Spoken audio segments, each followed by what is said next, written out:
पिछले वीडियो यानी पार्ट 19 में हमने मुख्यमंत्री एवं महाधिवक्ता को समझा। आज की इस वीडियो में हम संविधान की अनुसूची यानी शेड्यूल को समझेंगे। अनुसूची प्रारंभ में 8 थे जबकि वर्तमान में 12। पहला, इस अनुसूची के अंतर्गत भारत के विभिन्न राज्य एवं केंद्रशासित क्षेत्र का वर्णन किया गया। दूसरा, इसमें राष्ट्रपति, उपराष्ट्रपति, संसद एवं राज्य विधानमंडल के अध्यक्ष या सभापति, सुप्रीम कोर्ट या हाई कोर्ट के सभी न्यायाधीश तथा नियंत्रक एवं महालेखा परीक्षक जैसे महत्वपूर्ण पदों पर आसीन व्यक्ति के वेतन भत्ते का उल्लेख किया गया। तीसरा, महत्वपूर्ण पदों पर आसीन व्यक्ति के पद एवं गोपनीयता की शपथ ग्रहण के प्रारूप का वर्णन है, जैसे राष्ट्रपति, उपराष्ट्रपति, राज्यपाल, मंत्री, सांसद।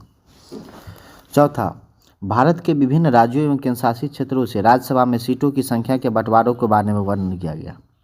पाँचवां, इस अनुसूची में अनुसूचित क्षेत्र एवं अनुसूचित जाति जनजाति के विषय में वर्णन किया गया।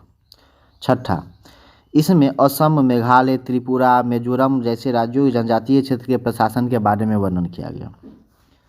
सातवां, इसमें केंद्र एवं राज्यों के अधिकारों का बंटवारा का उल्लेख किया गया है। इसके अंतर्गत 3 सूची का उल्लेख किया गया: संघ सूची, राज्य सूची एवं समवर्ती सूची।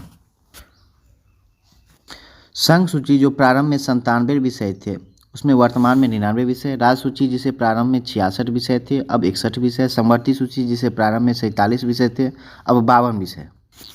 संघ सूची के अंतर्गत प्रमुख विषय रक्षा, रेलवे, संचार, विदेश, बैंकिंग, जनगणना, नागरिकता, सीमा शुल्क, आयकर, इसमें कृषि से प्राप्त आय को छोड़कर उत्पादन शुल्क, युद्ध, अंतर्राष्ट्रीय समझौता, संघ लोक सेवा आयोग, परमाणु ऊर्जा, जलीय परिवहन, अंतर्राष्ट्रीय जलमार्ग, सामुद्रिक सीमा इत्यादि।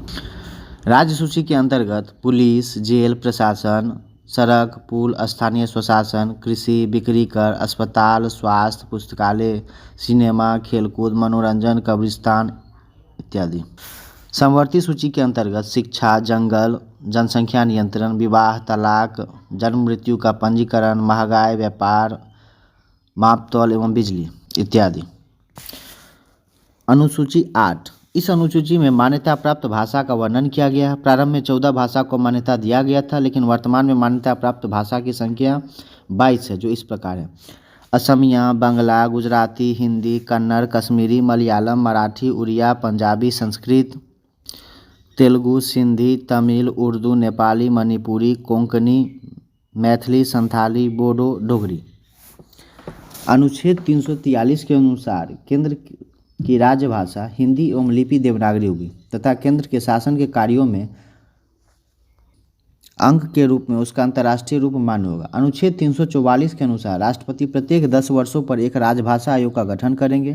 प्रथम राजभाषा आयोग का गठन 1955 में किया गया, जिसके अध्यक्ष बीजी खेर थे। अनुच्छेद 345 के अनुसार राज्यों को यह अधिकार है कि वह 8वीं अनुसूची में वर्णित किसी भी भाषा में अपना कार्य कर सकता है, लेकिन यदि उसे केंद्र या दूसरे राज्यों के साथ पत्राचार करना है तब वह उसी भाषा का प्रयोग करेगा जिस भाषा का प्रयोग केंद्र सरकार करता है।